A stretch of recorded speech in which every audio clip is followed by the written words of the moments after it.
Hey guys, tonight we're stepping into a night so cold it will make your own blankets feel like a small miracle. We're heading back to 19th century New York, into the tightly packed, coal-smoked tenements where the city's poorest families spent their winters just trying to stay warm until morning. This isn't the New York of gaslit boulevards and horse-drawn carriages full of furs. This is the New York underneath that, the tenements stacked 5 stories high, the narrow, airless rooms, the families who measured their wealth in buckets of coal. Welcome to Bedtime Survivalist. Before we go in, a genuine thank you to the listener who suggested tonight's topic. This channel really does go wherever you point it, and I read every single suggestion that comes in. If you enjoy these slow wanders through history, feel free to like the video and subscribe, but only if you actually enjoy what we do here. Let me know in the comments where you're listening from and what time it is for you right now, because it always seems to be the middle of the night, somewhere. And if you'd rather drift off with your eyes already closed, the channel is now on Spotify, so you can find the link in the description and take these stories with you anywhere. If you'd like a little more, membership is already available on the channel, giving you access to 8 hours of ad-free video to fall asleep to, uninterrupted, whenever you like. Now dim the lights, pull the blankets up a little higher than usual and get comfortable, because tonight's story is going to make you very, very grateful for central heating. Let's pause for a moment. Have you ever wondered what it actually felt like to lie awake on a night so cold the water in the basin froze solid by morning? Did the poorest families in New York simply accept the cold, or did they fight it, night after night, with whatever scraps of warmth they could find? Could you sleep through a winter with 4 other bodies pressed against you in one narrow bed, grateful for every degree their breathing gave you? Would you know how to make a single bucket of coal last until dawn? Could you fall asleep to the sound of wind finding every crack in a wall that was never built to keep it out? And now, congratulations. You've just woken up in a tenement on the Lower East Side of Manhattan. The year is 1888. The temperature outside has dropped below freezing, and somewhere down the hall a family is arguing quietly about whether there is enough coal left to see them through the night. Sleep well. You are about to need it. Let's begin outside, because before we ever reach the warmth of a room, however small that warmth might be, you need to understand the cold that is waiting for everyone in this city tonight. New York in the late 1800s is a city bursting at its seams, swollen by wave after wave of newcomers, Irish families fleeing famine, German families fleeing unrest, Italian and Eastern European families arriving by the thousands every single month, all funneled into a handful of overcrowded neighborhoods on the Lower East Side. The streets are narrow and dark, lit by gas lamps that throw pools of weak orange light onto ice-slicked cobblestones. Above you, the buildings rise close together, 5 and 6 stories of brick, their windows glowing faintly here and there where a family has managed to keep a fire going. The air itself has a taste to it, coal smoke and horse manure and the particular metallic bite of a hard frost, and it settles into your throat the moment you step outside. This is not a gentle winter chill. This is a cold that has teeth, the kind that finds the gaps in your coat within a minute and works its way steadily inward. Picture the scale of it for a moment, because the numbers here are almost impossible to hold in your head properly. In some of these tenement blocks, more people are crammed into a single acre than almost anywhere else on the planet. Families of 6 or 7 share 2 or 3 small rooms. Entire buildings share a handful of privies out back, frozen solid more nights than not. The wealthy uptown are worrying about whether their carriage will be drafty on the ride to the opera. Down here, the worry is much simpler and much more urgent. Will there be enough heat to get through the night without a child waking up coughing, without fingers going numb, without the whole household simply lying awake, shivering, waiting for the sun? Every single one of these buildings, every apartment. Inside them is fighting the exact same battle at the exact same time, and none of them can fully win it. Now, think about who is arriving in this city and why. Most of these families did not come to New York because the streets promised warmth. They came because home offered even less. A failed harvest, a collapsing economy, a war, a famine, the simple, brutal math of not enough food and not enough work.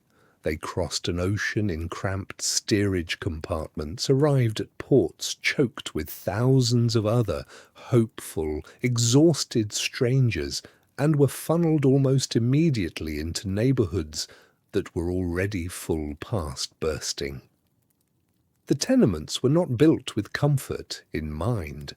They were built to house as many paying tenants as a landlord could legally, and sometimes illegally, fit onto a single narrow lot. Warmth, air, light, these were not features anyone advertised. You took the room you could afford, and then you began the real work of surviving inside it. Consider what it would feel like to be one of these newly arrived families standing on a frozen street corner for the first time in your life, breath fogging in front of your face, watching your own children shiver in coats that were never made for this kind of cold. You would have heard stories of America before you left home, stories of opportunity and abundance, and none of those stories mentioned the particular ache of a New York January working its way into your bones. Ever tried to keep a straight face while pretending a threadbare coat is doing its job? That is roughly the situation facing tens of thousands of newcomers every single winter in this city, all of them learning the same hard lesson at once. The cold here does not care where you came from or what you were promised. It simply arrives every single night, and it has to be managed. And notice, too, that the city around these families offers almost nothing in the way of help. There is no public heating, no shared warmth, no safety net waiting to catch anyone who falls short of what winter demands. Charitable societies exist, and some do good work handing out coal and blankets during the worst cold snaps, but they cannot reach every family, every night, in every building. Warmth here is a private problem, solved apartment by apartment, family by family, bucket of coal by bucket of coal. If your neighbors down the hall have a warm room tonight, it is because someone in that apartment worked, saved, scavenged, and planned for exactly this moment. The city outside might be modernizing at a dizzying pace, stretching elevated railways over the streets and stringing telegraph wires between rooftops, but none of that progress has found its way down into the tenement blocks in any form a freezing family could actually use to get warm. So here you are, arriving at the mouth of one of these narrow tenement streets, the cold pressing in on every side, the gas lamps throwing their thin light across the ice, and somewhere above you, behind one of those glowing windows, a family not so different from thousands of others is already deep into their evening ritual of preparing for the night ahead. You are about to follow them inside, and the moment you step through that door and out of the wind, you will understand immediately why simply reaching a roof and four walls, however thin, however cold, still felt to so many of these families like the first small victory of the evening. Let's climb the stairs now, because reaching the apartment itself is its own small ordeal. The stairwell is unheated, of course, narrow and dim, lit by a single gas jet on each landing if you're lucky, a stub of candle if you're not. The wood creaks under your feet, worn smooth by thousands of other footsteps climbing the exact same stairs every single day.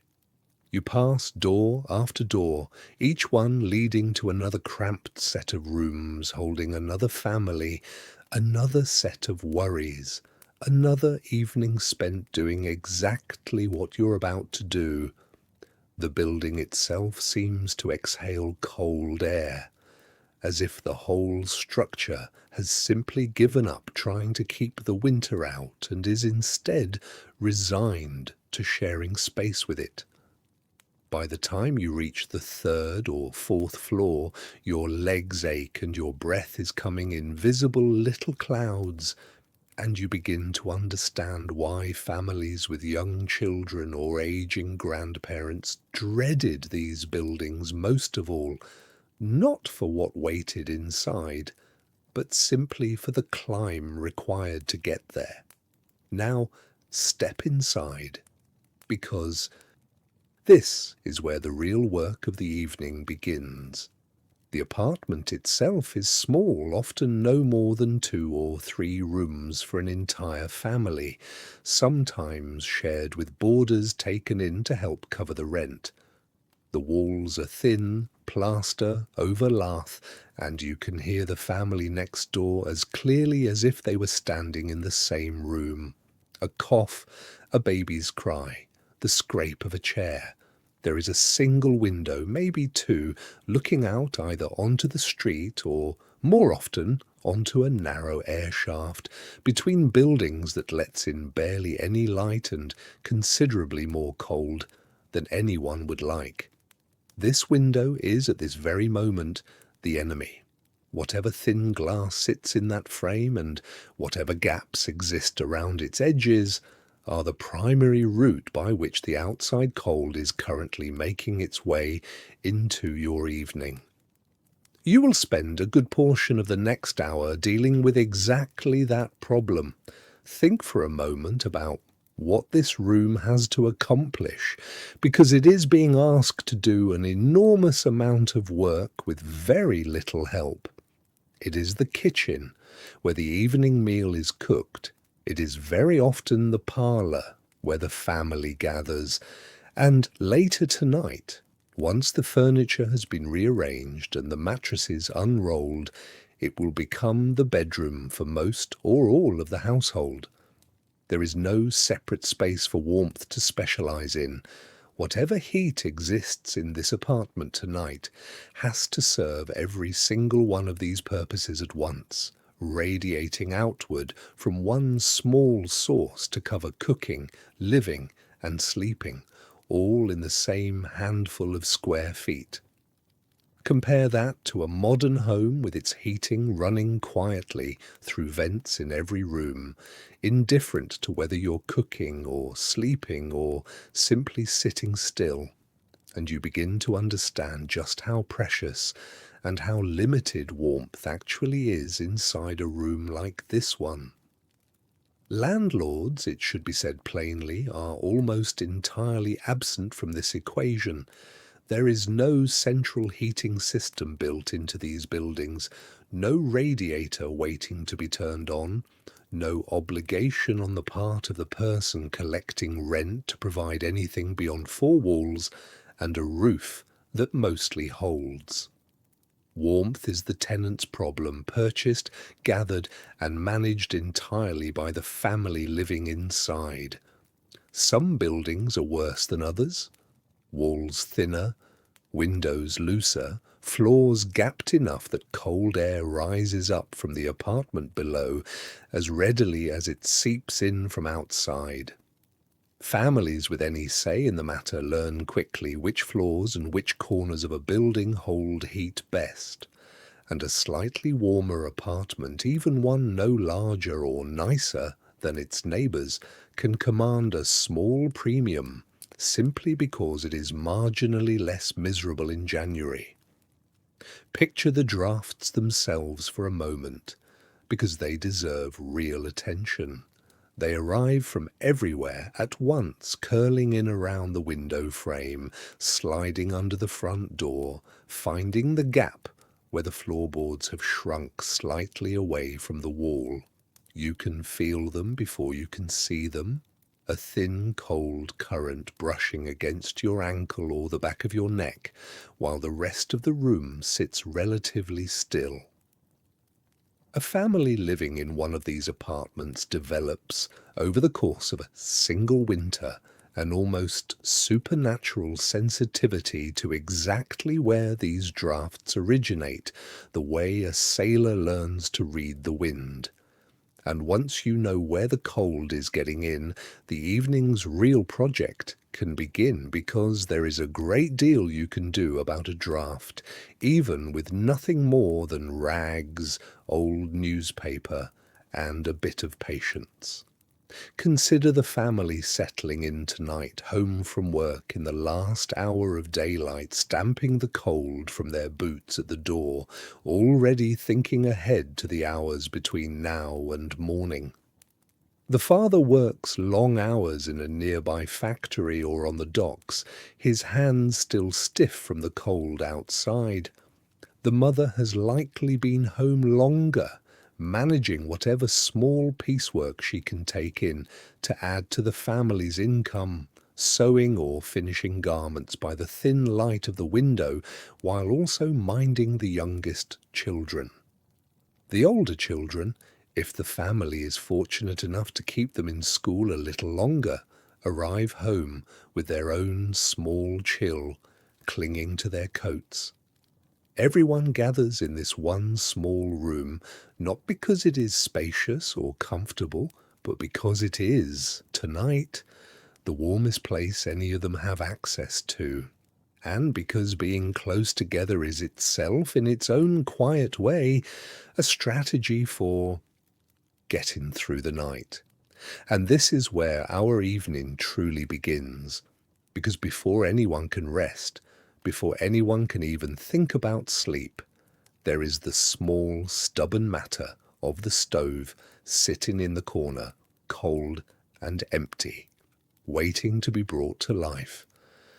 Let's turn to that stove now, because tonight, as on every night this winter, it is the single most important object in this entire apartment. In wealthier homes across the city, heat comes from multiple sources, fireplaces in several rooms, sometimes even the earliest experiments with steam heating creeping into the grandest buildings. Here, in this small tenement apartment, there is very likely one stove, cast iron, squat and practical, doing the work that an entire heating system would do elsewhere. It cooks the family's food, it heats water, and for as many hours of the evening as the family can afford to keep it burning, it is the only real source of warmth in the entire home. Every decision this family makes tonight, when to light it, what to burn in it, when to let it die down, revolves entirely around this one small iron box.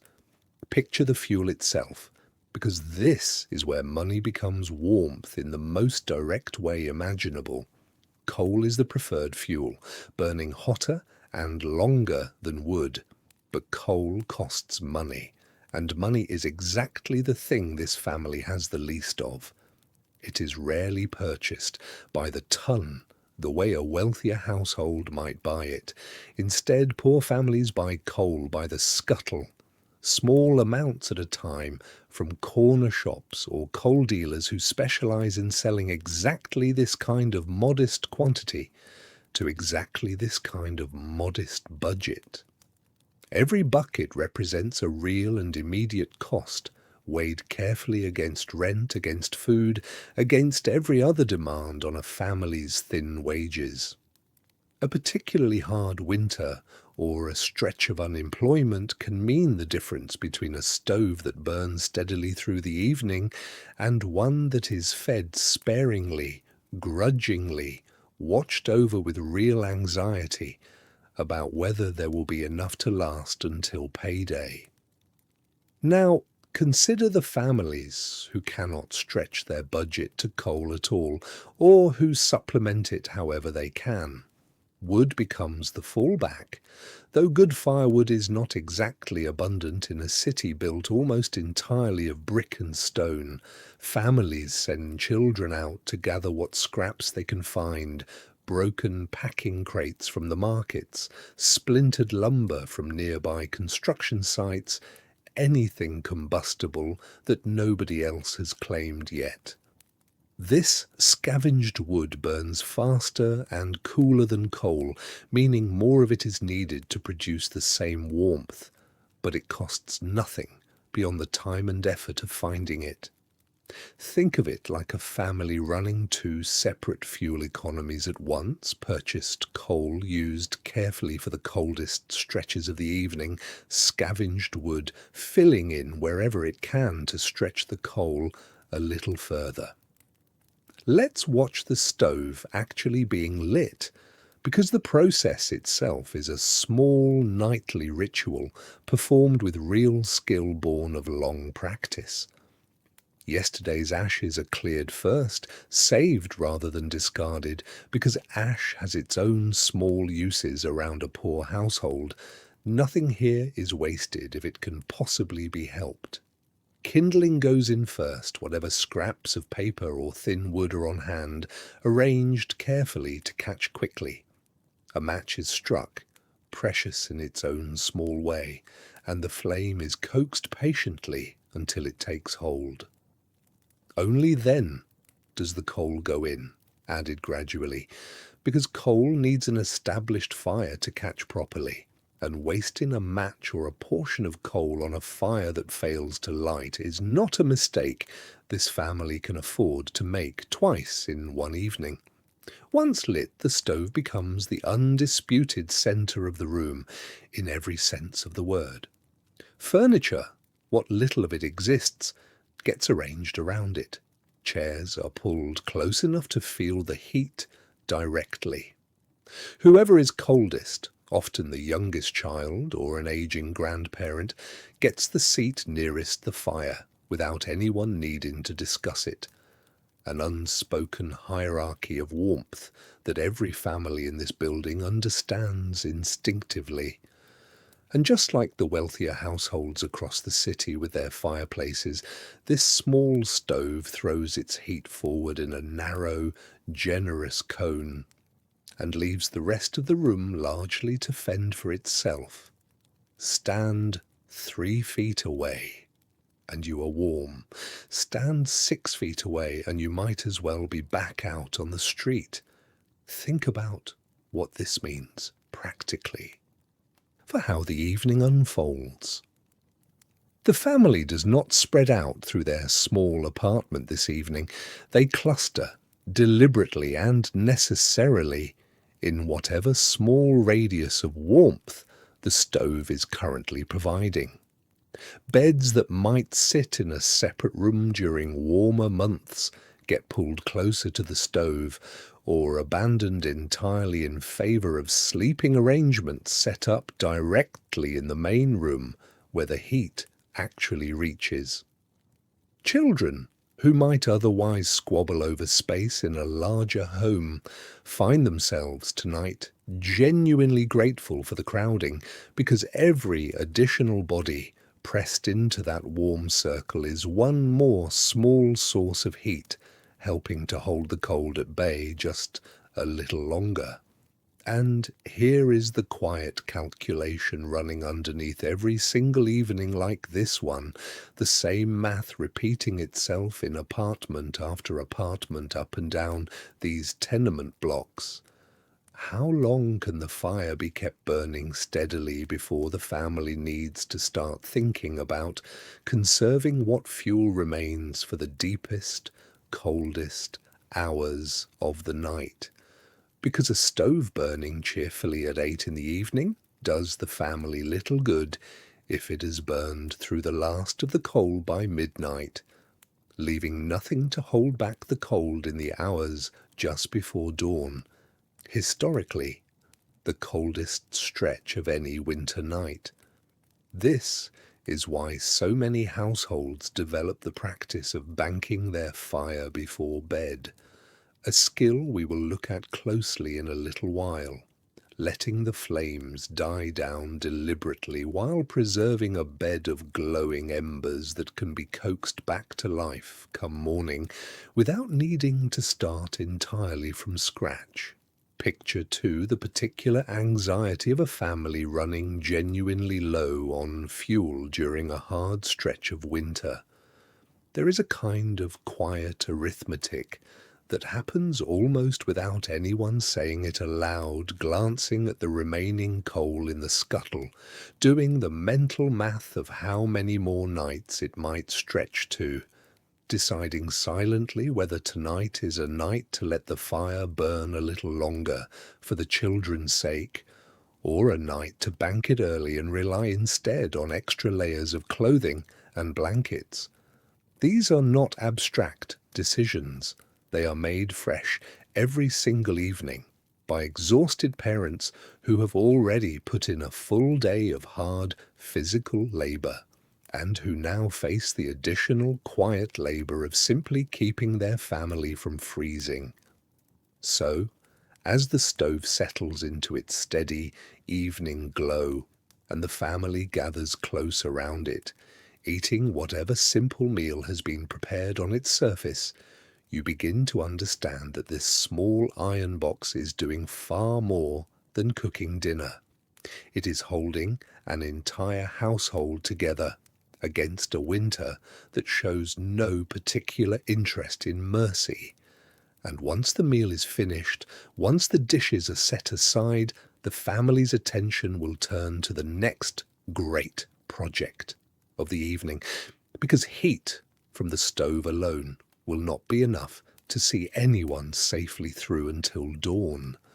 There is still the matter of what everyone is wearing and what everyone is about to wrap themselves in before the fire finally burns low.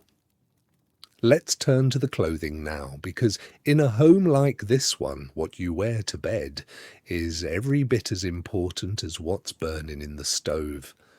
There is no separate wardrobe of soft, warm night clothes set aside purely for sleeping in this household, not the way you might picture it. Instead, the family's approach to nighttime dressing is governed by one simple, practical rule. Layer whatever you have, and do not be too proud to sleep in more of it than you wore during the day.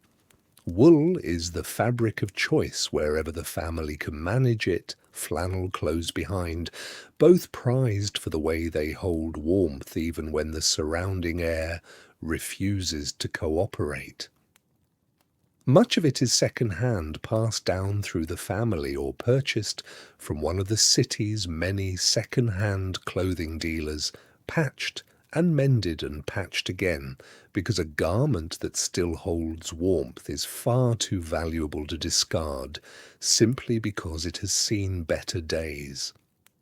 Picture the mother of this household in the last hour before bed, moving quietly around the room, checking that each child has enough layers to make it through the night.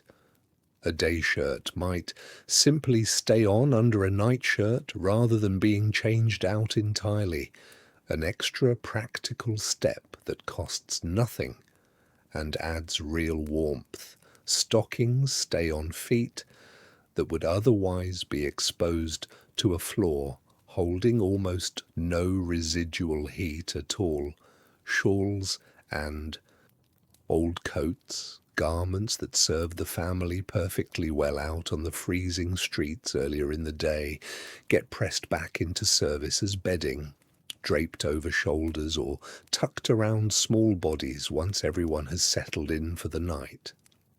There is a kind of quiet resourcefulness in this that runs through everything the family does this evening. Nothing gets set aside as purely a daytime object or purely a nighttime object. Everything that holds warmth gets used for exactly that purpose, wherever and whenever it is needed most. Now consider the bedding itself, because this is where the family's ingenuity is most clearly on display. The quilts covering these beds are very often handmade, stitched together over long winter evenings from scraps of fabric too small or too worn for any other purpose, a genuine skill passed down through generations of women who understood that a well-made quilt was, in its own quiet way, as valuable to a family's survival as a well-stocked coal scuttle. Some of these quilts are stuffed with wool scraps saved specifically for this purpose. Poorer families sometimes turn to straw instead, packed between two layers of fabric, less effective than wool but considerably better than nothing at all, and considerably cheaper to come by. Whatever the filling, the goal is the same: trap as much of the body's own warmth as possible and hold it there through the long, cold hours of the night. Think, too, about the particular genius of the warmed object, because this is a trick that appears in cold households across the entire city, in tenements and townhouses alike, adapted to whatever materials each family happens to have on hand. A brick or a smooth stone is set near the stove during the evening, absorbing heat steadily for hours, and then wrapped carefully in an old cloth or a worn piece of flannel before being tucked down near the foot of the bed just before everyone climbs in.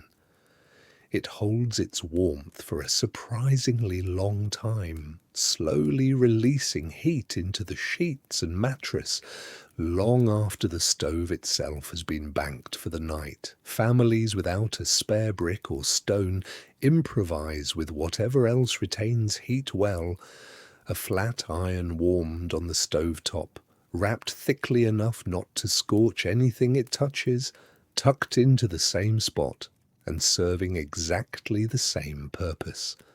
Ever climbed into a bed that someone had quietly warmed for you ahead of time and felt it as pure, undeserved luxury?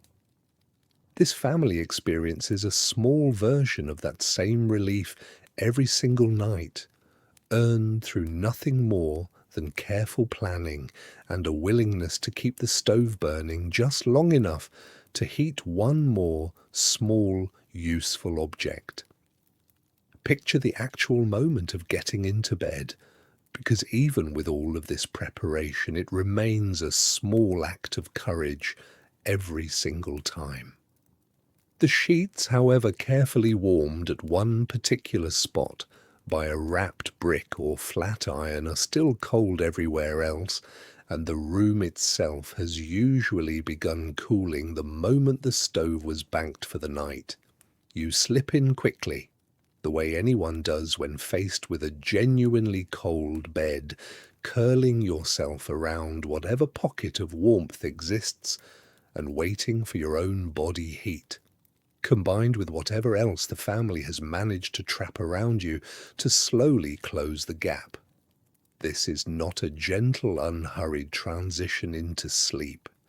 It is a small nightly negotiation between the family and the cold, one that everyone in this apartment has learned to navigate through long practice, sharing tips and small tricks between themselves the way any household develops its own private customs over time.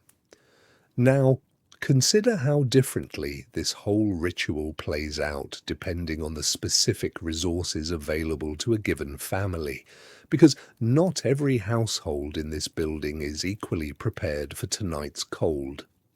Some families have managed, through careful saving or a particularly generous second-hand dealer, to accumulate a genuinely thick stack of quilts, enough that even the coldest nights feel merely uncomfortable rather than genuinely dangerous.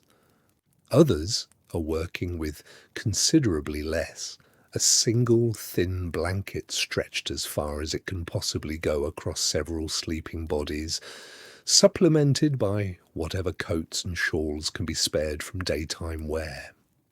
The difference between these two households is not laziness or poor planning. It is simply the difference between families who have had one extra winter, one extra year of steady work, one extra bit of good fortune to build up the small stockpile of warm materials that makes the coldest nights survivable rather than merely endurable. Think, too, about the particular vulnerability of young children in all of this, because they are, in every practical sense, the ones this entire nightly ritual exists to protect. A grown adult, however uncomfortable, can generally survive a genuinely cold night through sheer endurance. A small child cannot always do the same, and every parent in this building understands that fact with a clarity that shapes nearly every decision made once the sun goes down. This is why the warmest spot near the stove goes to the youngest without discussion, why the thickest quilt ends up over the smallest bodies, why a mother will quietly go without an extra layer herself so that her child can have it instead. There is real love woven into these practical, unglamorous decisions, the kind of love that shows itself not in grand gestures but in the simple, repeated act of making sure someone smaller and more vulnerable makes it safely through one more cold night. So as the family finishes settling into their layers, tuck in blankets snugly around shoulders, checking one last time that every child is as warm as the household's resources can possibly make them, the room begins its slow transition from the last warm hours of evening into the deeper cold of night. The stove continues to glow softly in the corner, its heat now beginning to fade in earnest, and every person in this small apartment understands, without needing to be told, that the next challenge waiting for them is not staying warm individually, but figuring out exactly how everyone is going to fit together and stay together in whatever sleeping space this small home actually has to offer. Let's look now at where everyone will actually sleep tonight, because in an apartment this size, sleeping arrangements are rarely a simple matter of each person having their own bed in their own room. Space itself is the family's scarcest resource, every bit as limited and carefully managed as coal or warm clothing, and the solution nearly every tenement household arrives at independently and repeatedly across thousands of apartments throughout the city is the same one. Sleep close together. Whole families, parents and multiple children alike, very often share one bed or two beds pushed close enough together that the space between them barely counts as a gap at all. This is not simply a matter of not having enough beds to go around, though that is certainly part of it. It is also, quite deliberately, a strategy for staying warm, because bodies pressed close together share heat far more efficiently than bodies spread out across a cold, drafty room. Picture the arrangement itself, because it follows a kind of logic that makes sense once you understand what the family's actually trying to accomplish. Younger children are tucked in together, small bodies curled toward each other, sharing warmth in a way that requires no planning or coordination at all. Simply the natural instinct of small, cold creatures seeking out each other's heat. Parents often share a bed with the youngest infant, close enough to monitor through the night, close enough to add one more small source of warmth to an already crowded arrangement. In many households, older children share a bed of their own, positioned as close to the stove as the room's layout allows. Siblings who might bicker constantly during daylight hours finding, once the lights are out and the cold sets in, a genuine and unspoken gratitude for each other's presence beside them. Now, consider the practical reality of borders, because many of these tenement families are not sleeping under this roof alone. Taking in a boarder, a single relative, or an unrelated worker paying a small amount toward the family's rent, was one of the most common ways a struggling household managed to make ends meet in a city where wages rarely stretched quite far enough.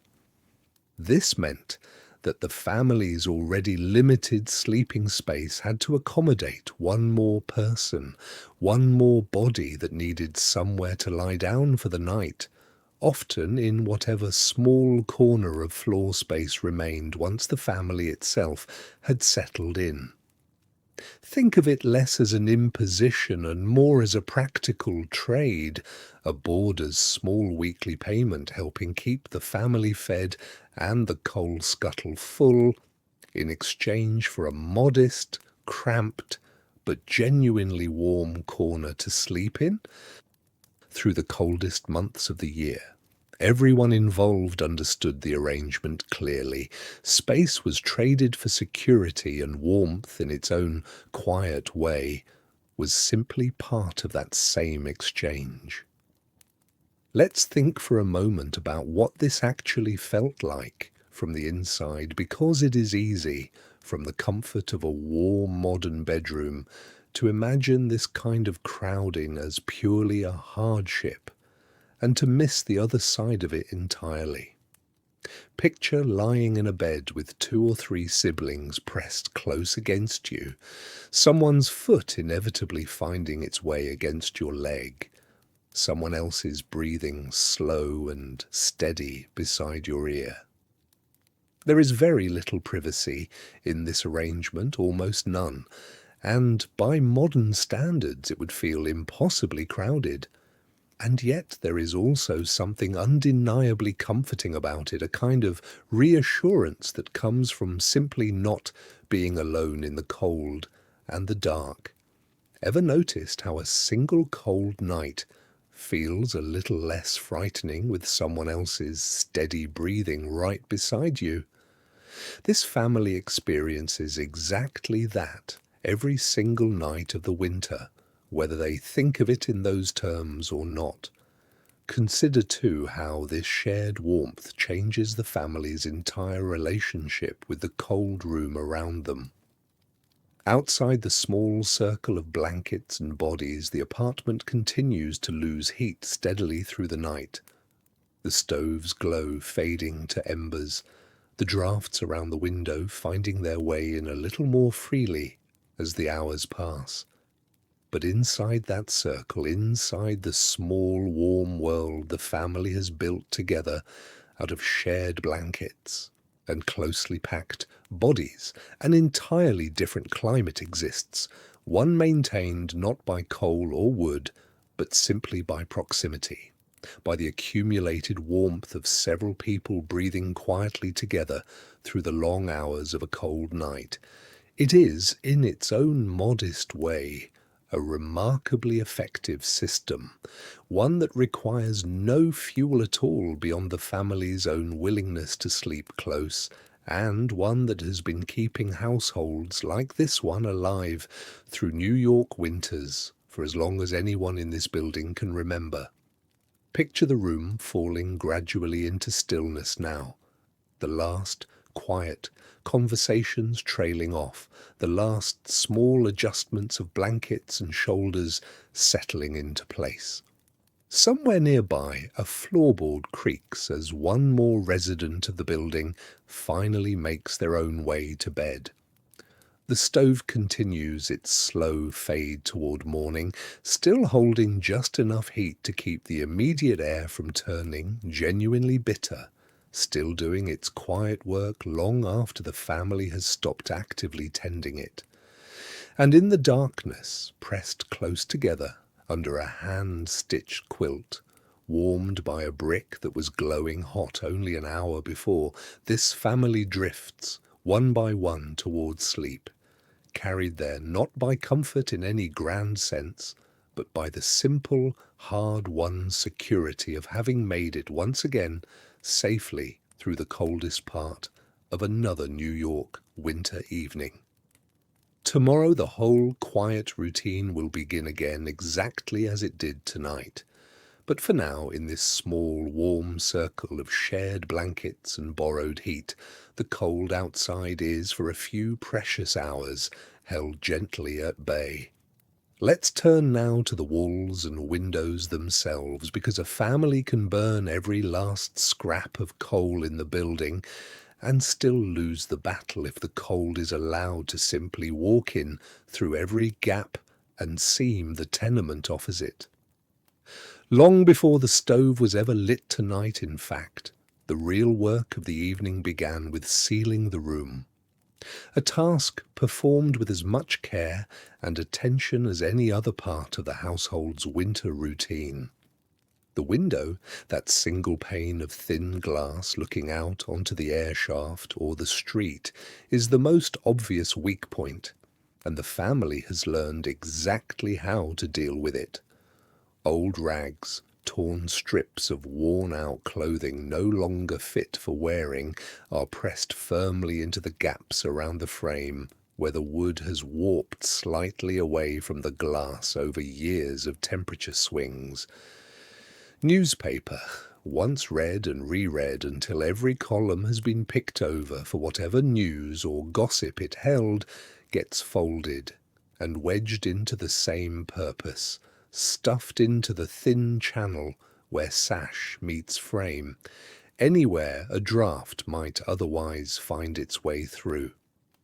Picture the family working through this ritual together, often with the children helping, because this is not difficult or specialized work, simply patient and repetitive. Someone runs a hand slowly along the window frame, feeling for that telltale thread of cold air brushing against their palm, and wherever it is found, another scrap of cloth or paper gets pressed into place. It is a small, humble kind of engineering, but it works, and a family that has lived in the same apartment for several winters in a row develops an almost expert knowledge of exactly where their particular room leaks heat most stubbornly, sealing the same troublesome corner year after year with the same practiced motions. Think of it like patching a boat that everyone already knows exactly where it tends to take on water, the family returning to the same familiar leaks each winter with the same quiet, unglamorous solutions. Now consider the door, because in a building this crowded, hallway air is rarely any warmer than the air outside, and a poorly fitted door can undo much of the evening's careful work in a matter of minutes. Here, too, rags and rolled cloth come into play, pushed snugly against the gap at the bottom of the door where cold air from the unheated stairwell would otherwise seep steadily in. Some families hang an old blanket or a worn curtain directly over the doorway itself, a second barrier layered over the door proper, catching whatever draft manages to slip past the first line of defence. It looks makeshift, and in the strictest sense it is, but it is also remarkably effective, adding one more small degree of separation between the family's hard-won warmth and the relentless cold pressing in from every direction outside their small rooms. Let's think about the apartment's layout for a moment, because families living in slightly larger units, 2 or 3 rooms rather than one, face a particular decision every winter that families in a single room never have to make at all. Not every room can be heated. The stove has only so much to give, and spreading that warmth across multiple rooms simply means every room ends up colder than if the family concentrated all their effort into one. So, the decision, made without much debate because the answer is usually obvious, is to close off whatever rooms aren't strictly necessary for the evening, leaving them to the cold entirely, while the whole household gathers and eventually sleeps together in the one space that can actually be kept warm. A door gets shut, sometimes stuffed at its edges the same way the front door was, and an entire room is essentially surrendered to winter for the season, its only real purpose now to serve as a buffer. One more layer of unheated air standing between the warm room and the outside world. Picture what this means for a family's actual living space during these coldest months. The bedroom that might see regular use in warmer weather sits dark and frigid, its blankets and modest furnishings left untouched until spring, while the kitchen or main room becomes, for the duration of the winter, the entirety of the family's usable world. Cooking, eating, working, gathering, and eventually sleeping, all compressed into one space, not because anyone particularly wants it that way, but because it is simply the most efficient use of a limited amount of heat. Ever tried heating an entire house when you only had enough warmth for a single room and had to decide who and what got to share it? This family answers that question every single winter, and the answer is always the same. Everyone and everything that truly matters gets pulled into that one warm circle, and everything else waits out the cold on its own. Now, let's talk about the particular genius of the family's approach to the stovepipe and chimney, because even here, in the least obvious corner of the room, there is heat to be captured that a careless household might simply let escape. The metal pipe carrying smoke up from the stove toward the chimney runs some distance across the room before it exits, and that metal, heated by the smoke and gases passing through it, radiates a small but genuinely useful amount of warmth into the room along its entire length. Families position furniture and sometimes drying laundry to take advantage of this incidental heat, wringing every last bit of warmth out of a system that was never really designed with comfort in mind at all, simply repurposed and worked around with the same patient resourcefulness that governs everything else in this household's winter routine. Consider, too, the floor itself, because bare wooden floorboards in an unheated or barely heated tenement lose warmth just as readily as any window or door. Families without the means for proper carpeting or rugs often make do with whatever scraps of fabric or old clothing can be spared, laid down in the areas where family members actually stand or sit most frequently, a rough and improvised answer to a problem that wealthier households solve with imported carpets and thick woolen rugs. It is not elegant, and it does not need to be. It simply needs to put one more thin layer between bare feet and the particular bone-deep chill of cold wood, and in that modest goal it generally succeeds well enough to matter. Picture the room now, fully sealed against the night, rags pressed into every seam, the connecting door closed and stuffed at its base, the stovepipe doing its quiet secondary duty of warming the air it passes through. This is not a warm room by any reasonable modern standard, and everyone inside it knows that perfectly well. But it is a room that has been fought for, sealed and defended against the cold through dozens of small, deliberate decisions, each one representing a little more warmth held onto, a little less heat surrendered needlessly to a winter that would happily claim every degree the family failed to defend. Think of how much quiet expertise sits behind this seemingly simple scene, generations of practical winter knowledge passed down from parent to child, refined through hard experience in exactly the kind of apartment this family calls home.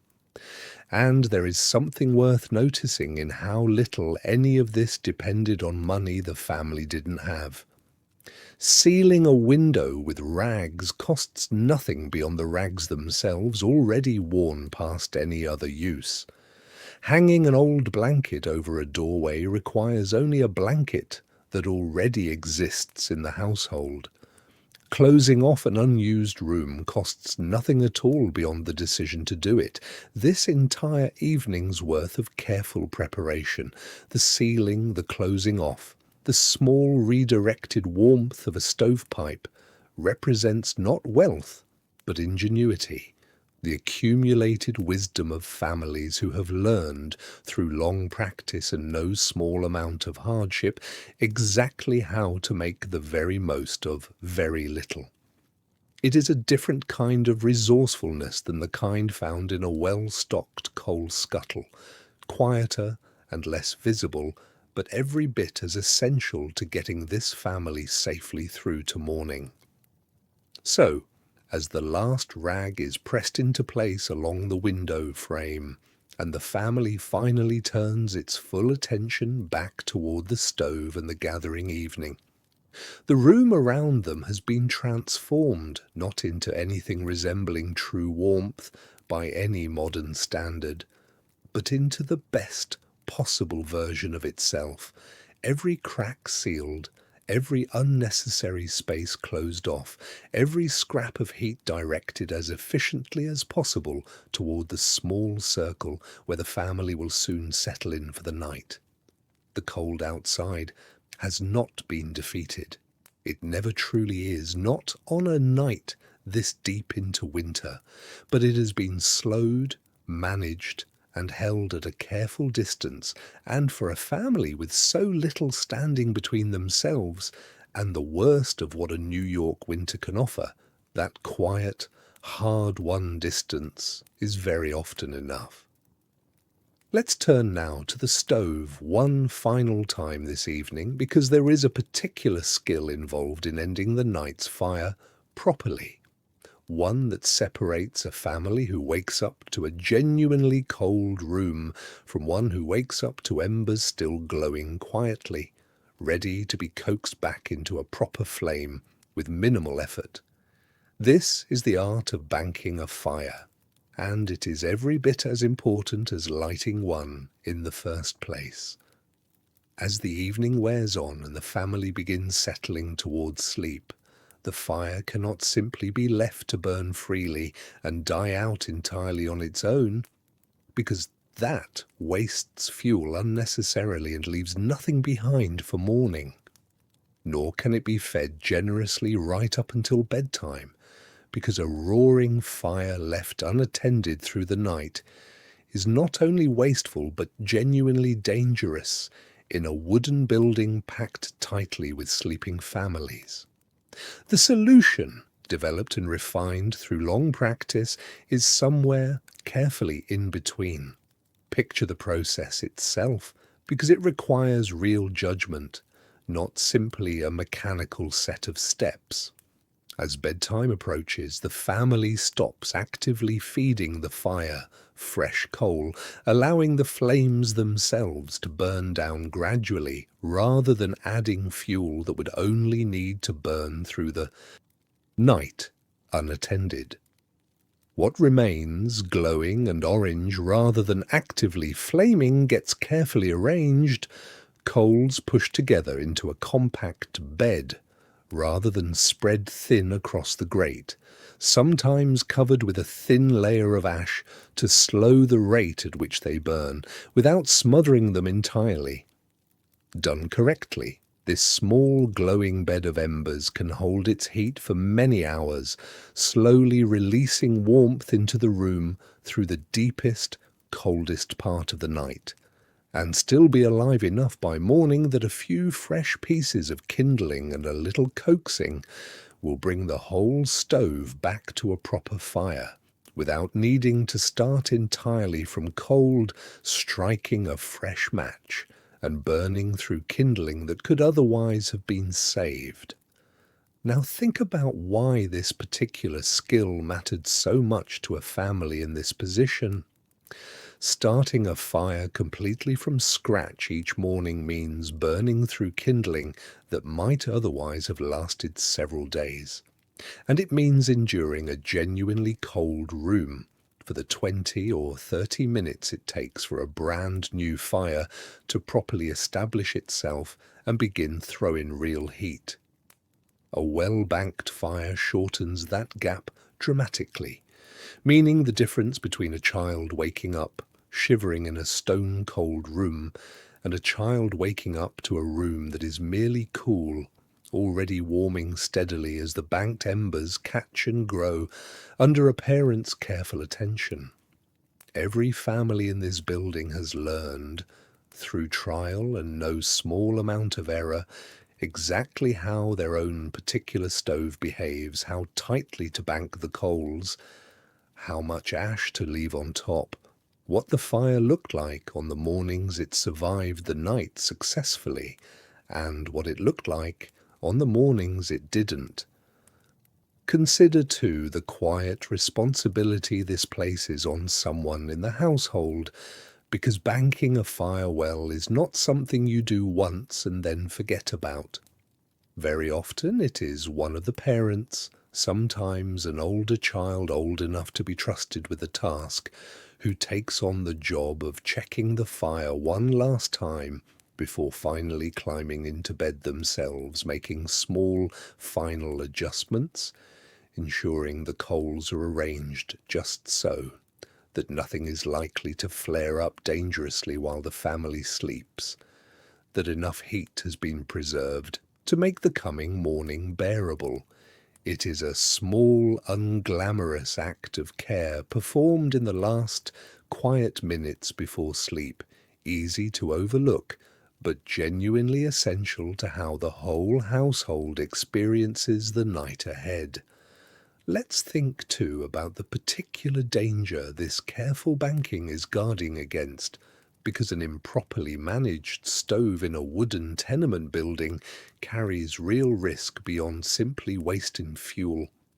A fire built up too high and left unattended through the night can, in the worst circumstances, spark a blaze that threatens not just one family's apartment, but the entire crowded building around them. Dozens of families packed into close quarters with very little separating one apartment's misfortune from becoming everyone's emergency.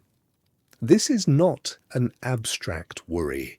Fires in these tightly packed tenement neighborhoods were a genuine and recurring danger, and every family living in a building like this one understood, at least in general terms, that a stove was as much a responsibility to manage carefully as it was a source of comfort to be enjoyed.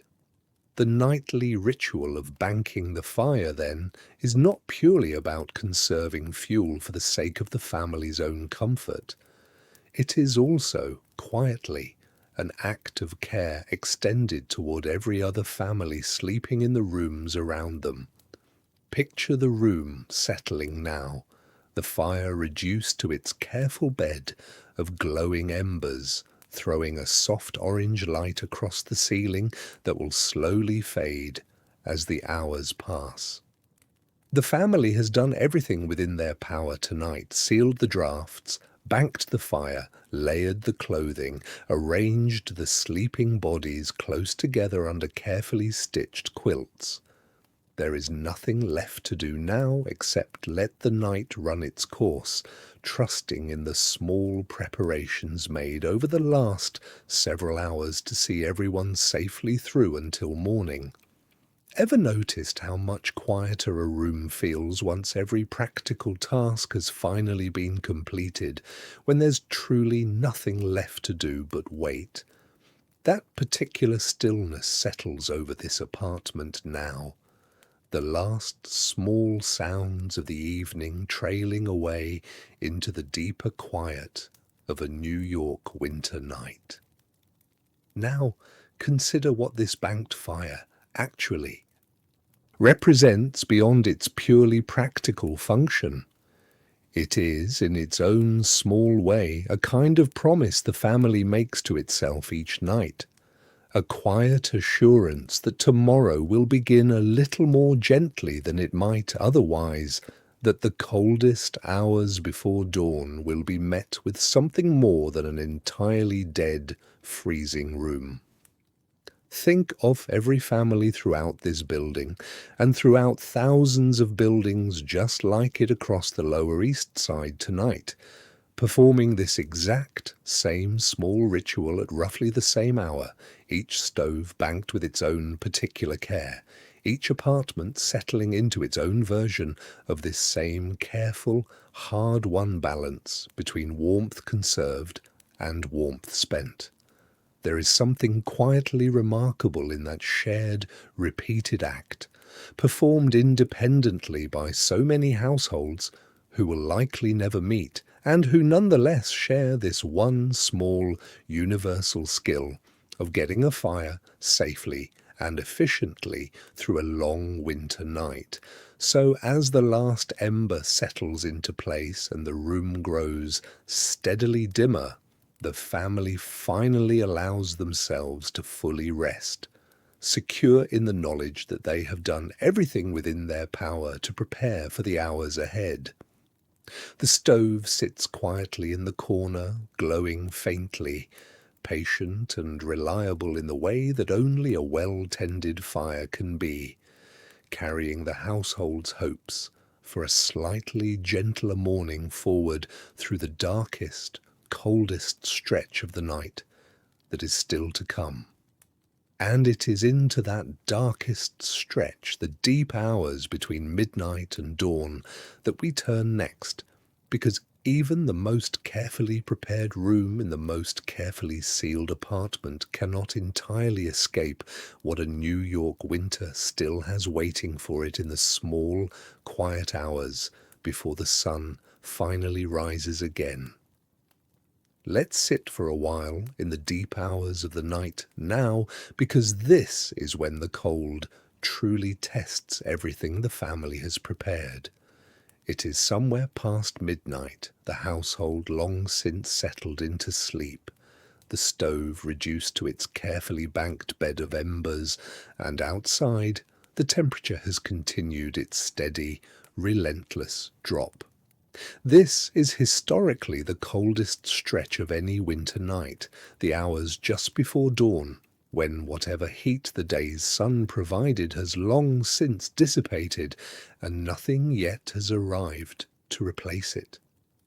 Inside the apartment, the family sleeps close together under their layered quilts. But even the best preparation cannot make a room like this one genuinely warm through these hours. It can only make it survivable, and survivable on a night this cold is very often the most anyone can reasonably hope for. Picture the building itself around this sleeping family, because it is far from silent even at this late hour. Old wooden structures settle and creak as temperatures drop further, the sound travelling through walls thin enough that a family can often identify, without needing to think about it consciously, which particular sound belongs to which particular part of the building. Wind finds its way into every gap the family didn't quite manage to seal, producing a low, persistent hum along the window frame that becomes, over the course of a long winter, almost a kind of lullaby, familiar and expected rather than alarming. Somewhere below, a floorboard shifts as another resident makes their own way briefly out of bed, perhaps to check on a fire of their own, perhaps simply restless in the cold.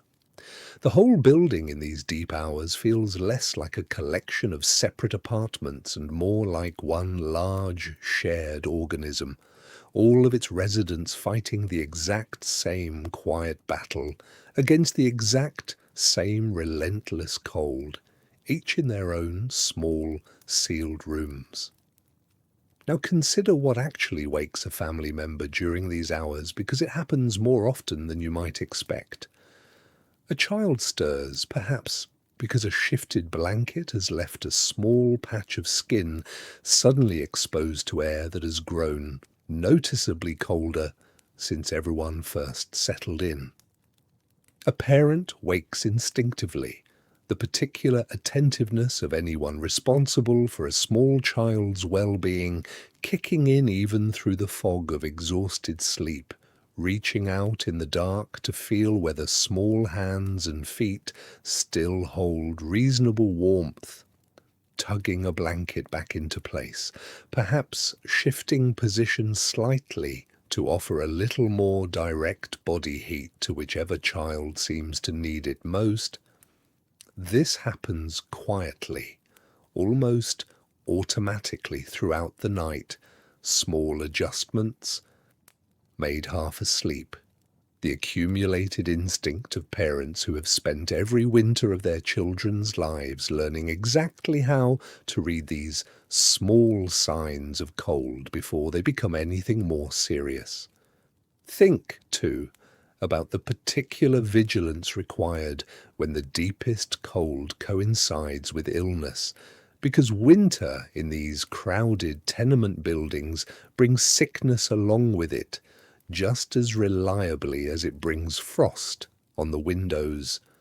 A child with a persistent cough requires extra attention through these hours, a parent listening carefully in the darkness, weighing whether the coughing sounds like nothing more than the ordinary irritation of cold, dry air, or whether it carries the deeper, more worrying rattle that might mean something more serious developing in small lungs.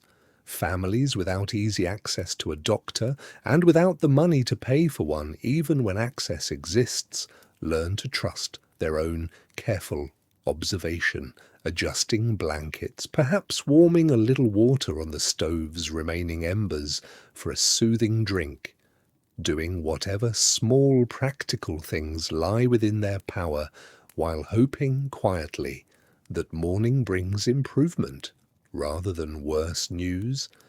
Consider the contrast too, though gently, because it is worth sitting with for a moment.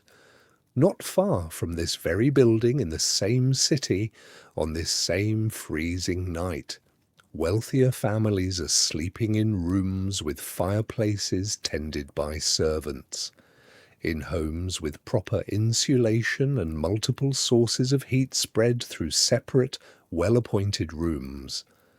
The same cold pressing against this tenement's thin windows is pressing against their windows too, but it arrives at a very different reception on the other side. This is not offered as bitterness exactly, simply as a quiet fact of the world these families inhabited, a reminder of just how much of comfort in this particular city, in this particular era, depended entirely on circumstances no child had any say in choosing for themselves.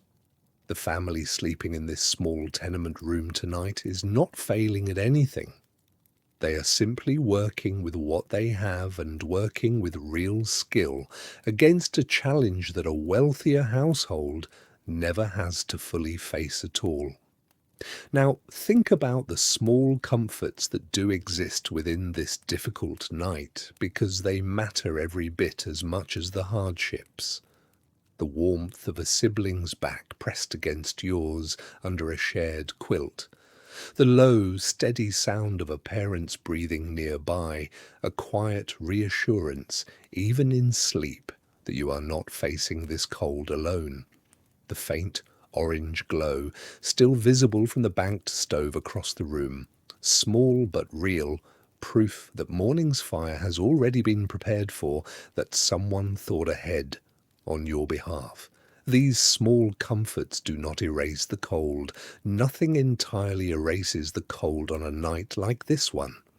But they soften it, make it bearable, transform what could be a genuinely frightening experience into something closer to simply uncomfortable, endured together rather than alone.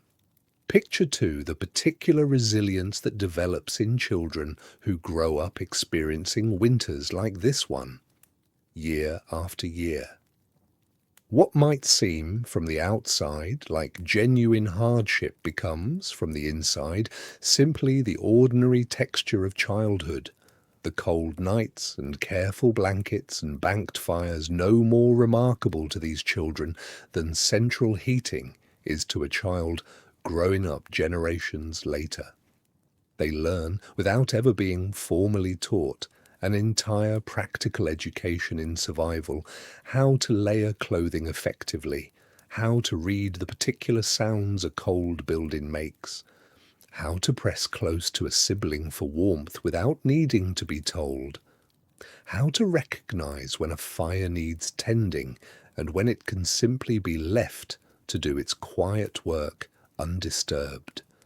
This knowledge, hard won and rarely acknowledged, would stay with many of these children for the rest of their lives, a quiet inheritance passed down from a childhood spent learning, night after night, exactly how to survive a New York winter with very little beyond ingenuity and each other. Let's sit with the sound of the wind for one more moment before we move forward, because it is, in its own strange way, one of the more constant companions of a night like this one. It rises and falls against the window, sometimes gentle, sometimes sharp enough to rattle the glass slightly in its frame. A reminder, present throughout the entire night, of exactly what is being kept at bay just beyond. These thin walls. The family sleeping inside has grown accustomed to it over the course of the winter, the way anyone grows accustomed to a familiar sound repeated often enough. It no longer wakes them the way it might have on the season's first, truly cold night. It has simply become part of the night itself, background noise to a sleep that, however imperfect, however interrupted by small adjustments and quiet checks on restless children, still manages, somehow, to carry this family steadily forward through the darkest hours toward the promise of morning. And it is toward that morning we now turn, because dawn, in a tenement apartment in the depths of a New York winter, brings its own particular set of challenges and small quiet victories, the moment when all of last night's careful preparation, the banked fire, the sealed windows, the layered clothing, finally gets tested against the reality of a new day, beginning in a room that has spent the last several hours slowly losing whatever warmth it managed to hold through the night. Let's watch the household stir now, because morning in a tenement apartment during the depths of winter arrives with its own distinct rhythm, quieter and slower than you might expect, and shaped entirely by the cold that has settled deep into every corner of the room overnight. The first person awake, very often a parent, though sometimes an older child accustomed to the responsibility, does not leap immediately from the warmth of the shared bed. Instead, there is a moment, brief but familiar, of simply lying still, gathering the will required to leave the last remaining warmth behind and face a room that has, over the course of the night, grown genuinely cold. Frost has very likely formed on the inside of the window glass by now, delicate feathered patterns creeping across the pane, undeniably beautiful and also a quiet, honest measure of exactly how cold this small apartment has become while everyone slept. Picture that first cold moment of actually rising, because it requires a particular kind of resolve.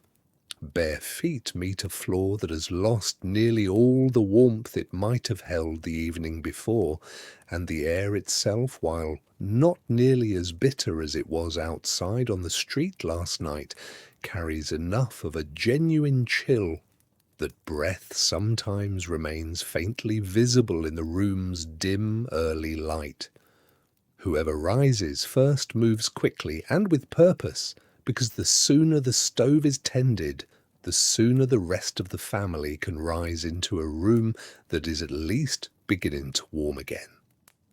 This is the moment when yesterday evening's careful banking of the fire finally pays its full dividend, because a well-banked bed of embers, tended patiently through the night, needs only a little encouragement now, a few pieces of kindling added carefully, a gentle stirring to expose the still glowing coals beneath their protective layer of ash, and the fire begins climbing back toward proper warmth within a matter of minutes rather than requiring an entirely fresh start. Now, consider how differently this morning might unfold in a household where the fire was allowed to die out completely overnight, whether through inexperience, exhaustion, or simply too little fuel left to manage a proper banking the night before. In that apartment, morning means starting from true cold, striking a fresh match, coaxing kindling to catch in a stove that has lost every bit of the previous evening's warmth while the rest of the family waits, shivering, in a room offering no relief at all until the new fire has had real time to establish itself. The difference between these two mornings, one where warmth returns within minutes and one where the family must simply endure a genuinely cold room for half an hour or more, represents exactly the kind of small, hard-won skill that separated households who had learned to manage a New York winter well from those still learning through harder experience. Let's think about the frost itself for a moment, because it tells its own quiet story about the night that has just passed. On the very coldest mornings, ice forms not only on the window but occasionally on standing water left in a basin or pitcher overnight, a thin, brittle layer that must be broken before the morning's washing can even properly begin. Children waking to find this ice often treat it, at least briefly, with the particular fascination children bring to almost anything unusual before the practical reality of a genuinely cold wash basin reasserts itself and the morning's business resumes in earnest. There is something worth noticing in this small detail, the way even genuine hardship, viewed through a child's eyes, can carry moments of simple wonder alongside its discomfort, frost patterns on glass, ice in a basin, small evidence of a world shaped dramatically by cold, observed with curiosity rather than only complaint. Picture the family gradually gathering now, drawn by the stove's returning warmth, the same way they were drawn to it the evening before. pulling chairs close, wrapping themselves still in whatever blankets or shawls remain from the night, reluctant to abandon every bit of accumulated warmth all at once, even as the room itself slowly begins to recover. Breakfast in a household like this one is simple, practical and quick, whatever can be prepared efficiently on a stove that is still, in these early minutes, working its way back up to full heat. There is little luxury in it and little need for any, because the primary goal of this particular morning meal is not indulgence, but preparation, fuel enough to carry each family member through a long day of work or school in weather that offers no particular mercy to anyone stepping outside.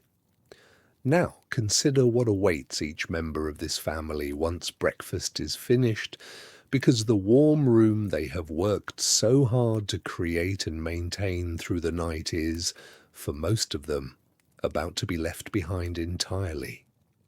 The father heads out to whatever long shift awaits him at a factory or dockside job, stepping from this hard-won warmth directly into the same bitter cold that greeted this entire story back on the street corner where we began our evening.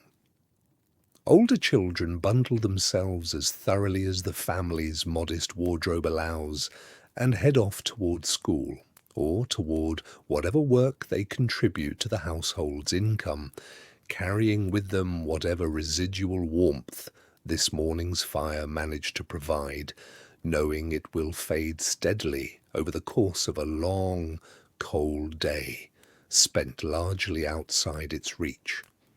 Only the youngest children, and perhaps a parent managing piecework from home, remain behind in the apartment, tending the fire through the daylight hours, managing the household's more modest daytime version of the same careful warmth strategy that governed the entire evening before. Think for a moment about the sheer repetition of all this, because that repetition is, in many ways, the true story of how families like this one survived a New York winter. This particular morning is not unique. It is simply one more instance of a routine performed, with only small variations every single day for months on end, from the first hard frost of early winter through whatever late, stubborn cold might still be lingering into early spring. Every evening brings the same careful sealing of draughts, the same deliberate banking of the fire, the same close arrangement of sleeping bodies under carefully stitched quilts. Every morning brings the same cold rising, the same coaxing of embers back into flame, the same brief window of gathered warmth before the family disperses back out into a city that shows no particular interest in making their day any easier than their night has been. And yet, within that relentless repetition, there is something genuinely worth admiring, a kind of quiet, practiced competence that this family and thousands of families like them throughout the tenement neighborhoods of New York brought to a challenge that never really let up. They were not simply surviving the cold through luck or endurance alone. They were managing it actively and skillfully through an entire accumulated body of practical knowledge, refined night after night, winter after winter, passed down from parent to child until even the youngest members of the household understood, almost instinctively, exactly what needed to be done to make it safely from one cold evening through to the next relatively warm morning. There was very little glamour in any of it, and no one involved would likely have described their own routine as remarkable. But viewed now from a distance of well over a century, in a warm room with heat arriving quietly and automatically through vents you never have to think about, there is something genuinely moving in just how much careful, patient skill it once took simply to keep a family warm through one more ordinary winter night in New York. Let's step back out onto the street for a while now, because to understand how this family manages their nightly battle against the cold, you need to understand where their coal actually comes from, and the particular economy that has grown up around selling warmth in small, affordable portions to people who cannot afford to buy it any other way. Across the city, coal dealers operate on a scale far removed from the bulk deliveries wealthier households receive, entire tons dumped through a chute into a private cellar bin. Here, in the tenement neighborhoods, coal is sold by the scuttle, sometimes even by the smaller pail, weighed out carefully at corner shops and modest coal yards that understand exactly who their customers are and exactly how little most of them can spare at any given time. Picture one of these coal dealers on a cold afternoon, his small shop or yard doing brisk business as the temperature drops, and families along the block begin thinking ahead to the evening. A woman arrives with whatever coin she has managed to set aside that week, exchanges them for a modest scuttle of coal, and carries it carefully back home, rationing in her own mind, without needing to say it aloud exactly how far this particular purchase needs to stretch. This is not an efficient way to buy fuel in the strictest economic sense. Buying in these small quantities generally costs more per pound than buying in bulk the way a wealthier household might, a quiet and cruel irony that runs through so much of poverty in this era, where having less money often means paying more, proportionally, for the exact same necessities that wealthier families purchase in larger, cheaper quantities. But bulk purchasing requires money the family simply does not have all at once, and so the smaller, costlier purchase remains the only realistic option available to them. Now consider the children sent out scavenging for wood, because this was an entirely ordinary part of childhood in neighborhoods like this one. Not a shameful secret, but simply an accepted, practical contribution any child old enough to walk the streets alone could make toward the household's evening warmth. They knew exactly where to look, the areas around construction sites where scraps of lumber were discarded, the alleys behind markets, where broken packing crates piled up, waiting for someone to claim them before they were cleared away entirely. A child returning home with an armful of splintered wood was not returning empty-handed. They were returning with real, tangible fuel. Fuel that cost the family nothing beyond the time spent gathering it. Fuel that might mean the difference between a fire that burned confidently through the whole evening and one that had to be watched anxiously, fed sparingly, stretched as thin as it could possibly go. Think about what this scavenging actually required of these children, because it was not simply a matter of wandering aimlessly until something useful turned up. It demanded real knowledge of the neighborhood, an understanding of which streets held promise on any given day, which shopkeepers might tolerate a child picking through discarded crates behind their store and which would chase them off immediately, which construction sites left genuinely useful scraps behind and which had already been picked clean by other children with the same idea. This was a skill quietly developed and quietly valuable, and children who were particularly good at it became, in their own small way, genuinely important contributors to their family's ability to stay warm through the winter, their daily haul of scavenged wood every bit as meaningful to the evening ahead as their father's wages or their mother's piecework earnings. Picture, too, the shared knowledge that passed between families living in the same building or on the same block, because surviving winter in these neighborhoods was rarely an entirely solitary effort. A woman who had learned, through hard experience, exactly how to make a scuttle of coal last 3 extra days might share that knowledge with a newer neighbor, still adjusting to her first New York winter, still learning the particular rhythms this cold demanded. Word passed quickly along a block about which coal dealer offered slightly better prices or occasionally extended a small amount of credit to a family going through a particularly difficult stretch. Neighbors kept a rough, informal awareness of who among them might be running low on fuel during a hard cold.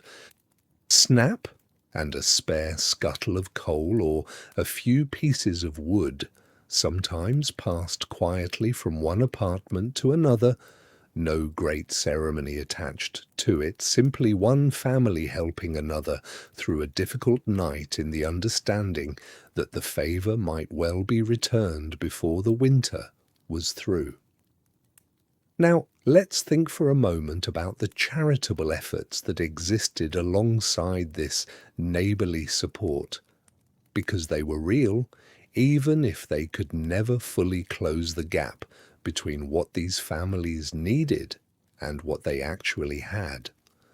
Various relief societies and church groups across the city organized coal distributions during the coldest stretches of winter, particularly when a genuinely severe cold snap settled over the city and reports of real hardship began reaching those with the means to help.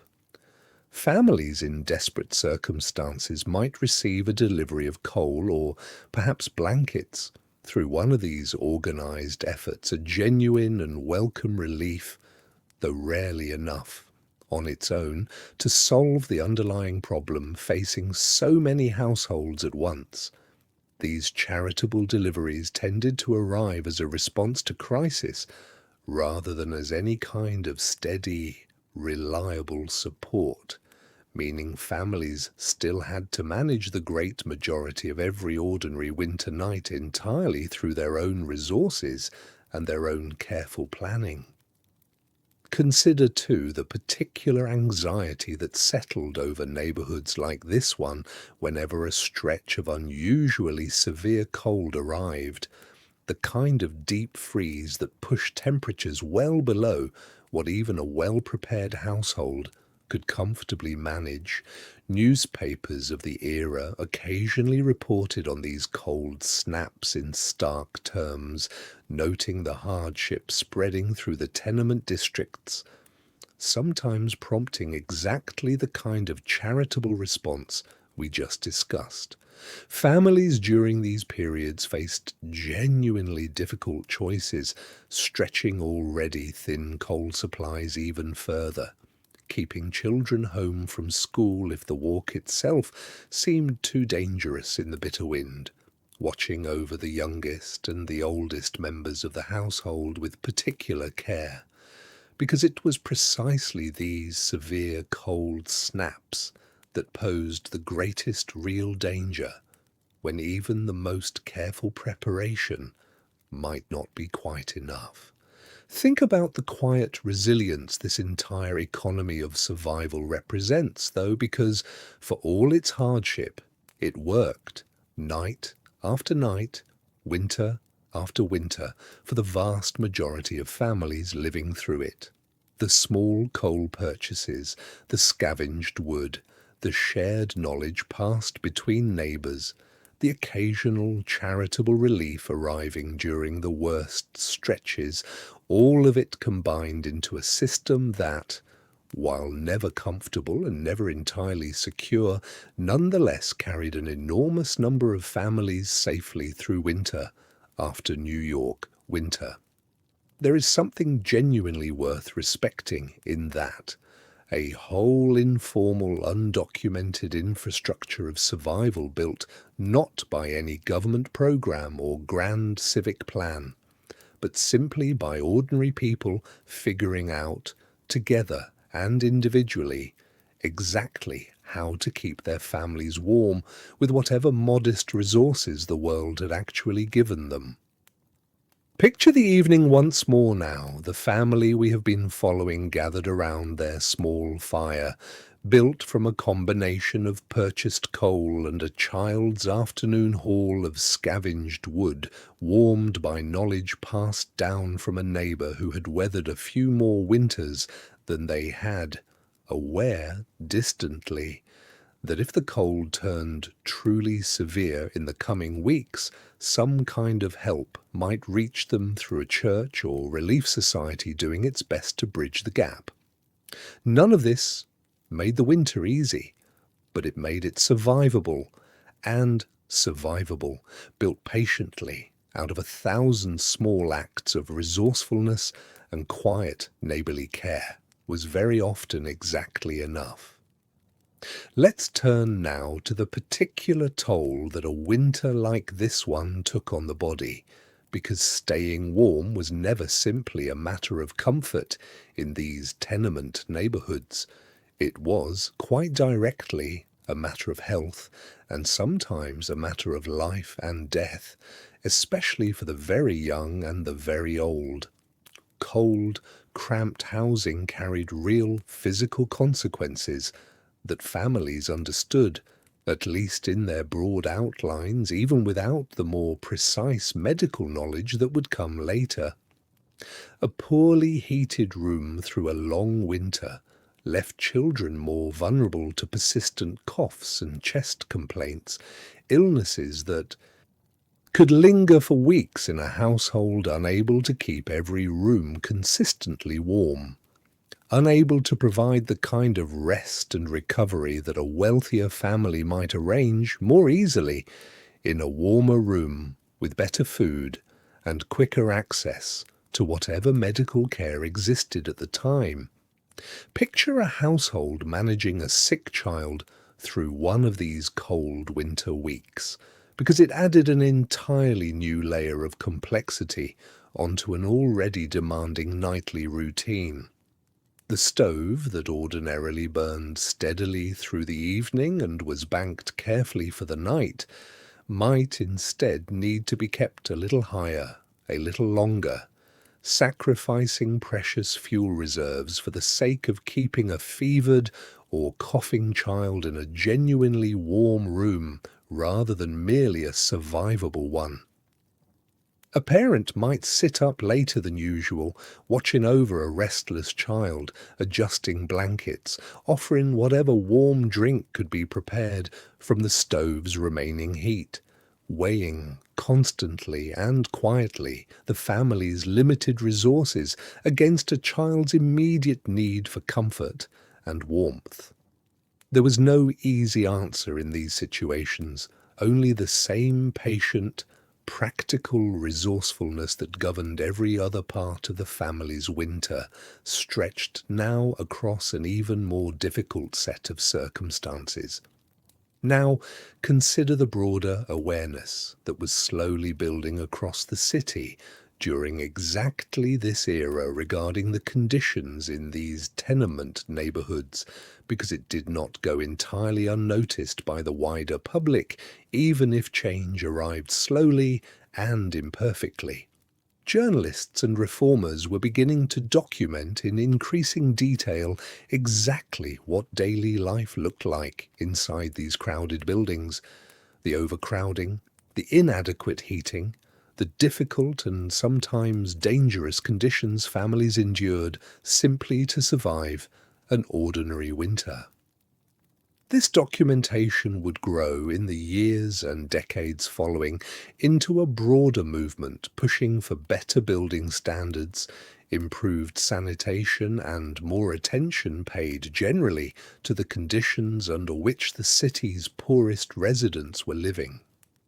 Change, when it eventually came, arrived gradually and unevenly, and it arrived too slowly to meaningfully help the family we have been following through this particular winter evening. But the awareness itself was beginning to take shape, a slow gathering recognition that the hardships endured quietly, night after night, in buildings like this one deserved real attention rather than simply being accepted as an unavoidable fact of city life. Think, too, about how differently the wealthy experienced this exact same winter unfolding across the very same city, because the contrast is worth sitting with honestly, without either exaggerating or minimizing it. In townhouses further uptown, families gathered in rooms warmed by proper fireplaces tended by household staff, sometimes in multiple rooms at once, insulated by better construction and thicker walls, dressed in nightclothes chosen for comfort rather than pure survival, sleeping under bedding that served purely decorative and comfort purposes rather than doing the essential, life-preserving work that every quilt in our tenement family's apartment was doing tonight. Their children faced the ordinary childhood illnesses of the era too, of course. Cold and hardship were never entirely the exclusive property of the poor, but they faced them from a position of far greater security, with warmer rooms, better nutrition, and considerably easier access to whatever medical care the era could offer. Picture for a moment what it might have meant to a family like ours to glimpse that other world even briefly, perhaps through work that brought a parent into one of these wealthier homes, cleaning or serving in some capacity, carrying back home an ordinary, unremarkable observation about just how warm and comfortable those rooms felt, how little thought seemed to go into keeping them that way. This was not necessarily a source of bitterness, though it certainly could be, so much as simply a quiet, clear-eyed understanding of how different two lives could look within the boundaries of the very same city, under the very same winter sky. The cold outside the tenement window tonight and the cold outside a townhouse window uptown are, in the most literal sense, the exact same cold. What separates the two households is not the weather at all, but everything standing between that weather and the people trying to sleep safely. Away from it. Now, let's think about resilience again, because it deserves real emphasis here, not as a way of minimizing genuine hardship, but as an honest acknowledgement of what these families actually accomplished winter after winter, with remarkably little. The vast majority of children growing up in these tenement neighborhoods did survive their childhoods, did grow into adulthood, did carry forward the practical knowledge and quiet toughness that a winter like this one demanded of them. Many would go on to build better lives for their own children, applying lessons learned in these cold, crowded rooms toward futures with a little more security, a little more warmth, a little more room to breathe. The hardship of this particular winter evening was real, and it deserves to be told honestly, without softening or romanticizing it unnecessarily. But so does the genuine strength and resourcefulness these families brought to meeting that hardship, night after night, for as long as it took. Picture our family once more, then gathered around their small stove, on this particular evening aware in some general sense of the wider world beyond their own four walls, the reformers slowly documenting conditions like theirs, the wealthier households experiencing this same winter from a position of far greater comfort, the shared vulnerability of children everywhere, to the illnesses a hard winter could bring. None of this changes what they need to do tonight, which is exactly what they have done every night this winter: seal the drafts, tend the fire, layer the clothing, gather close together, and trust in the accumulated wisdom of their own hard experience to carry them safely through until morning.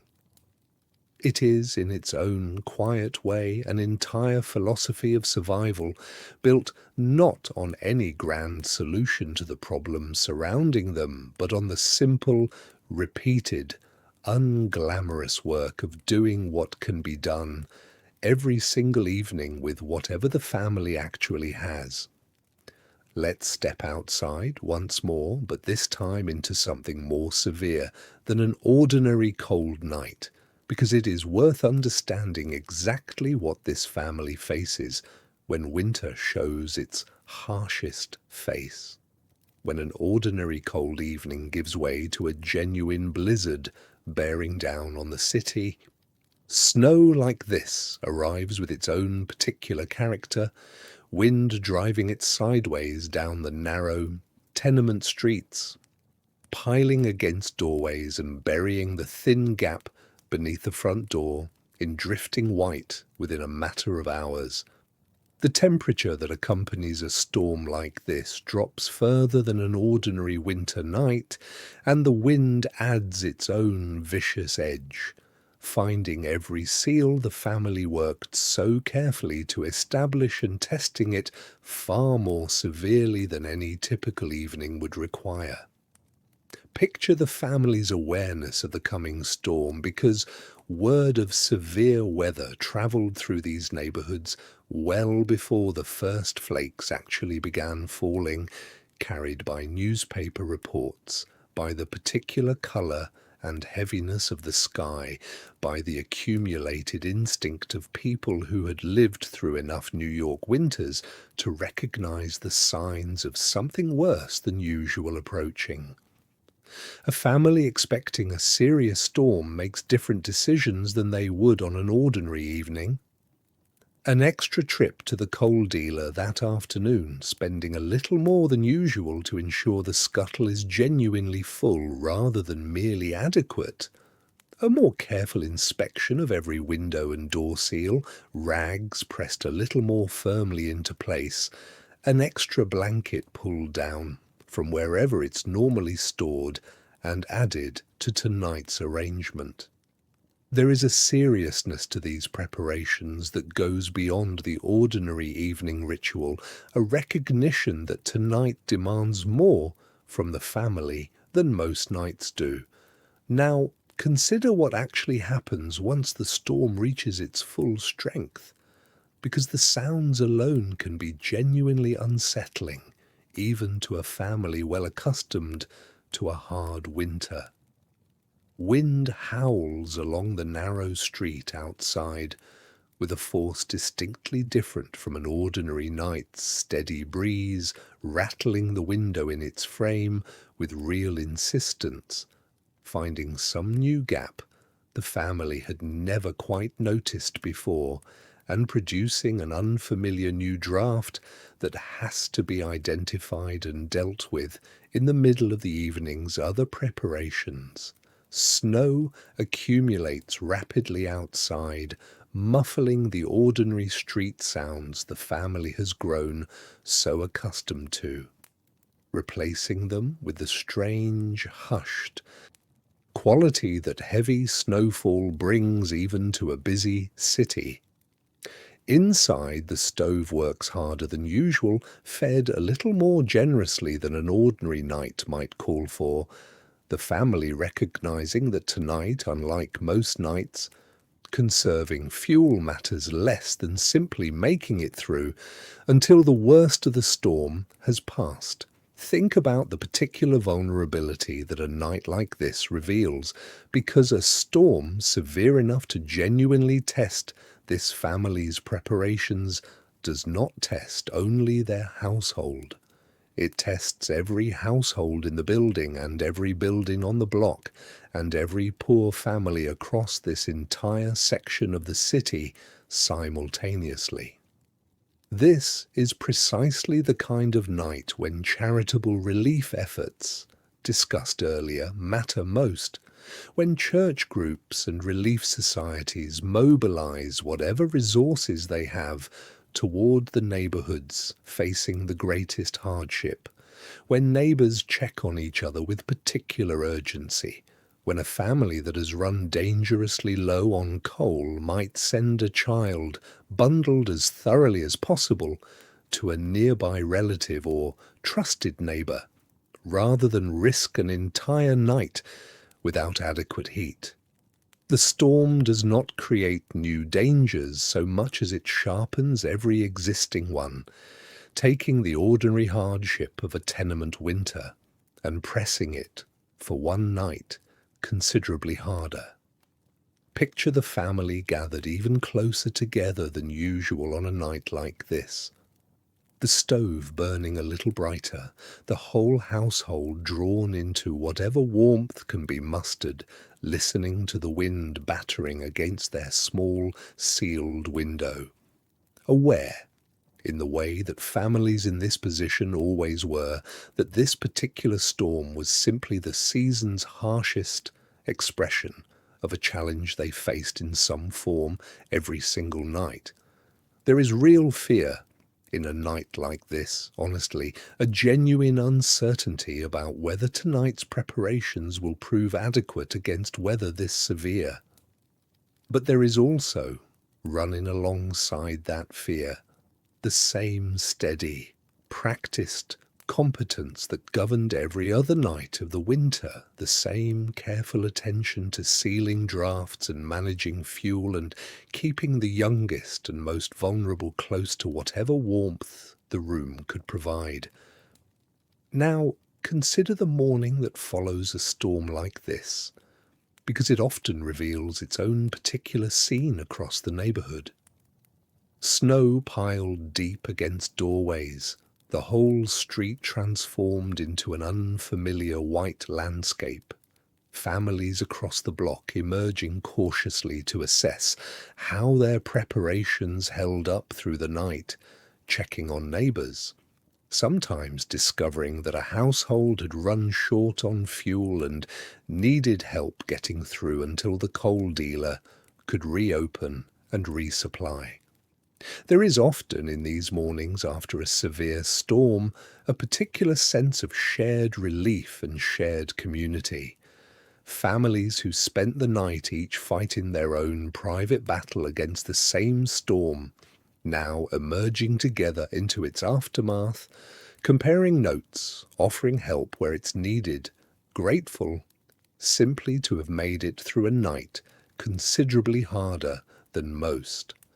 Think, too, about what a storm like this reveals about the underlying fragility of this entire system of survival, because it shows, in sharp and undeniable terms, exactly how thin the margin actually was between an ordinary hard winter and a genuine crisis.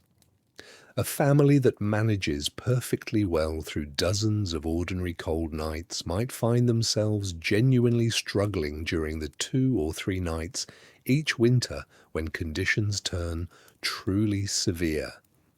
When the careful, practiced routines developed over years of experience are tested right at their absolute limit. This does not represent a failure of the family's preparation or skill. It simply represents the honest reality of trying to keep a household warm with limited resources against a winter that occasionally and without much warning decides to show its harshest possible face. Picture the storm finally beginning to ease sometime deep in these overnight hours, the wind's fiercest gusts gradually softening, the snow continuing to fall, but with less violent insistence than before. Inside the apartment, the family remains gathered close, the stove still burning steadily. the room holding on to its hard-won warmth against a night that tested every single preparation made over the course of the evening. They will wake tomorrow to a transformed city, streets buried in snow, the ordinary rhythms of daily life disrupted, at least briefly, by weather severe enough to genuinely command everyone's attention, but they will wake, and that itself, on a night like this one, represents no small accomplishment, the direct result of careful, practiced preparation, meeting a winter's harshest test, and once again holding steady against it. Let's close our evening now gently, the way any good night should end, by drawing back a little from this single winter and this single family, and looking instead at the whole quiet pattern their story represents. We have followed one household through one ordinary cold night in 19th-century New York. The sealing of the drafts, the careful lighting and banking of the stove, the layered clothing and hand-stitched quilts, the close, shared sleeping arrangements, the deep, cold hours before dawn, the coal purchased carefully by the scuttle and the wood gathered by patient, resourceful children, the neighbourly kindness and the occasional charitable relief, and even, on the hardest nights, the genuine test of a full winter storm. None of this belonged to just one family. It belonged in slightly different forms to tens of thousands of households across the tenement neighbourhoods of this city, all of them fighting, independently and simultaneously, the exact same quiet, unglamorous, essential battle against the exact same relentless cold. Picture, for a moment, the sheer scale of it, building after building, block after block, stretching across the entire Lower East Side and beyond, each apartment holding its own small version of this evening we have spent together, its own carefully sealed window, its own patiently banked fire, its own family gathered close under whatever blankets and quilts they had managed to accumulate. There is something quietly remarkable in imagining all of it at once, this vast, largely invisible infrastructure of survival, built not through any grand plan but through the accumulated, independent wisdom of countless families, each solving, night after night, the same fundamental problem with whatever modest resources they actually had. Consider, too, what all of this required that had nothing to do with money at all. It required patience, the kind needed to coax a stubborn fire back to life every single morning without complaint. It required knowledge passed carefully from parent to child, from neighbour to neighbour, about exactly how to seal a draught or bank an ember or stretch a scuttle of coal a little further than it seemed capable of stretching. It required a particular kind of closeness, families and sometimes whole buildings drawing together, quite literally, for warmth, discovering in the process a kind of shared resilience that no amount of wealth could have simply purchased. None of this made the hardship any less real, but it meant that the hardship, however genuine, was met every single night with real skill, real care, and a stubborn, quiet determination to see another family safely through until morning. Think about the children who grew up inside this particular kind of winter, because so many of them carried these lessons forward for the whole of their lives, an entire practical education in resourcefulness and endurance, learned not in any classroom but in the cold, careful hours of an ordinary tenement evening. They grew into adults who understood, in a way that later generations sometimes wouldn't need to, Exactly how much quiet effort it once took simply to keep a family warm, and perhaps carried that understanding forward into whatever small comforts and securities they eventually managed to build for their own children.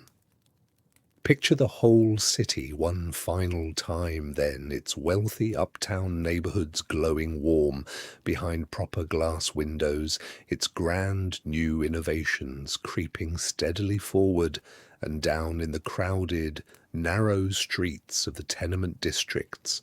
This other New York, quieter and less visible, doing the patient, unglamorous work of surviving the exact same winter with considerably less help. Both of these New Yorks existed at once under the very same cold sky, and both in their own very different ways made it through to spring. So tonight, as you settle into your own warm bed, in your own quiet room, with heat arriving gently and automatically from somewhere you rarely have to think about, perhaps spare a small, gentle thought for all those careful hands that once sealed a window with an old rag, or banked a fire just so, or wrapped a warm brick in flannel and tucked it down at the foot of a cold bed for someone they loved. Their winters were hard, and they met that hardship with real skill, real patience, and a closeness that, in its own quiet way, kept them warmer than any stove alone ever could. Let the sound of that old New York wind fade now, the fires bank low, the streets grow quiet under their fresh blanket of snow, and let yourself drift gently, the way they finally did, one careful, hard-won degree of warmth at a time, into a rest that is entirely, gratefully, your own.